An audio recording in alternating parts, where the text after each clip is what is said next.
Ini kita jalan syok. Abang tengok abang orang buat tanah sebuah-sebuah apa? Halo. Buat rumah sebiji-sebiji. Kita jalan shortcut tembus Terachi. Dari Kuala Bila. Ikut jalan ni supaya tembus Terachi. Ada alternatif Seremban. Dia ada alternatif Seremban. Tengok rumah cik cantik lah. Rambut pun bau macam paradise.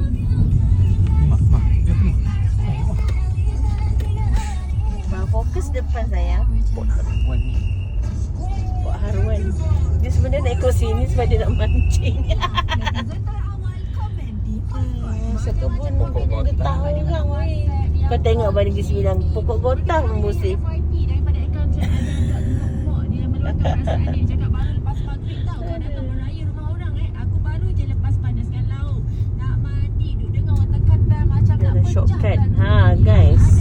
Bagi salam Shortcut ke? Orang tak sahut balik. Ni daripada Pilah shortcut. Kita ambil daripada Kuala Pilah, lalu ikut jalan apa man? Jalan Ampang Tinggi. Ampang Tinggi. Kampung Seberang. Member dah penat. Tak bagi tahu tekan bel pula macam nak pecah. Tapi dengan Kenny ni ada abang Dia tembus dekat Tanjung Ipoh tadi. Pekan Ahad tu. Kita ambil ke kanan, jalan nak ke Talang. Tak sampai ke Talang sangat lah. Kat masjid tu turun kiri. Wish orang ni berkorban ni. Tak bagi kita. Oh tak ada parking. Parking. Parking gitu.